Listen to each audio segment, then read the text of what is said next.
Two items you might want to cut out of your budget at the moment when you need to make some cuts, but I'd encourage you not to, and I'll tell you why in just a second. Hello, this is your next Wise Step video for today. My name is Mike Bernard. I'm the host of the Wise Money Show. I'm also one of the certified financial planners and owners here at Korhorn Financial Group.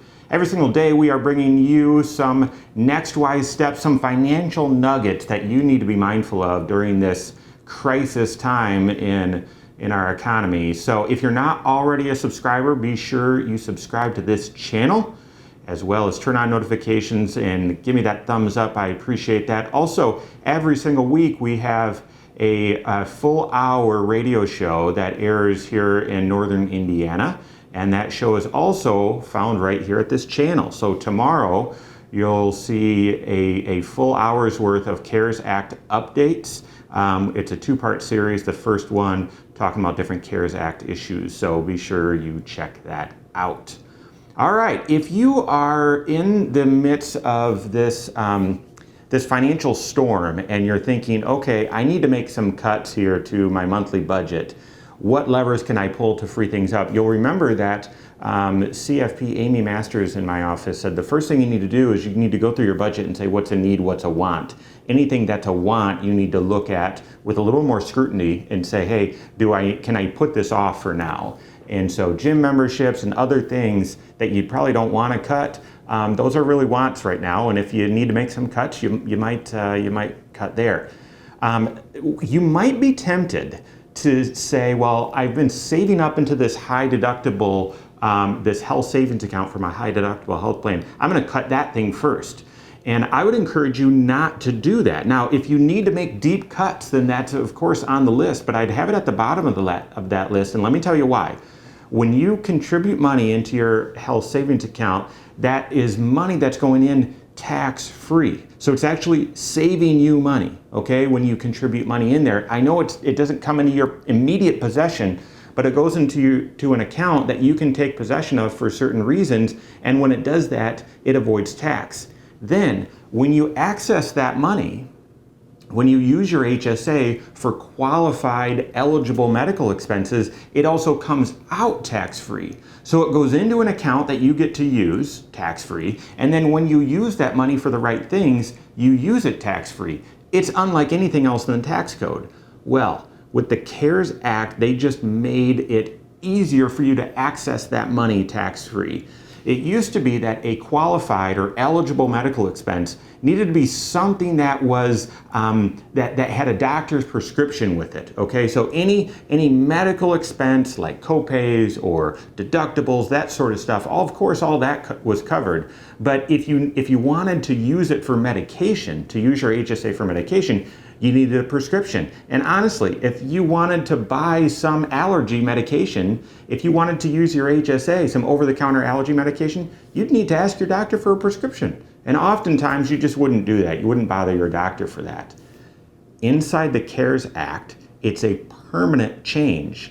They now made all over-the-counter medicine an eligible expense for your HSA. So now you have more ways to get access to your health savings account money without paying tax on that money. That's a big deal. And right now, where every dollar, every penny is crucial, any dollar that you're going to spend on medicine or prescription or anything medical that can avoid taxes keeps more money in your pocket. So again, I wouldn't cut that item. The other thing that they made permanent is feminine products. You know, menstrual products, they allowed that to be a eligible qualifying expense as well for HSAs. And there have been folks lobbying and asking for that for years and years. And they're claiming victory here because that's a good move. That's very helpful that now that money can go into your HSA and you can use it for those sorts of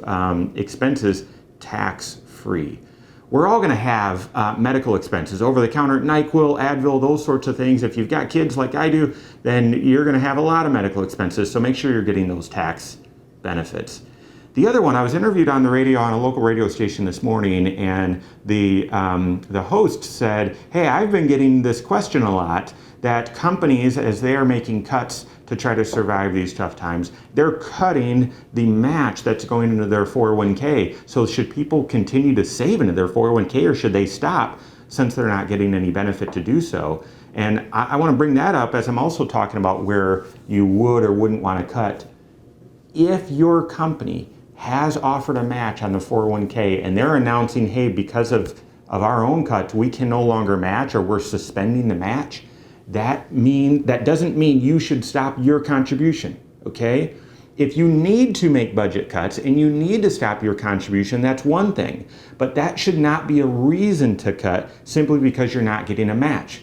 We've said it before on the Wise Money Show. All of our advisors here at Korhorn Financial Group believe that 401k is your benefit. It's not the company's little perk, it's your benefit that is for you. If your employer is willing to make a match or make a contribution, what a blessing. That's an enhancement for you. But even if they don't, that's still your tool to get ready for retirement. And it's a tool that helps you on your taxes as well. So once again, if you're not making budgetary cuts, or that's not one you need to make, keep saving into that 401k, because again, you're buying investments at lower prices. They could get lower, but you're buying them on sale, okay? So if the cuts are really personal and you've got to cut deep, you may need to cut back your 401k. But just because your company is suspending their match isn't a reason to do so. All right, if you need clarity and confidence in your financial life inside of this storm, make sure you set up an appointment with your certified financial planner. There's lots of impromptu conversations happening right now with advisors and their clients. So reach out to your CFP to make sure you're touching base and taking the next wise step in your financial life. You don't have a certified financial planner, contact one of our team members. We're happy to help you, our full team of CFPs. You can find us online at korhorn.com. That's Korhorn with a K. Email us at info@korhorn.com, or give us a call 574-247-5898. All right, have a great weekend. Until next time, go out and take your next wise step in your financial life.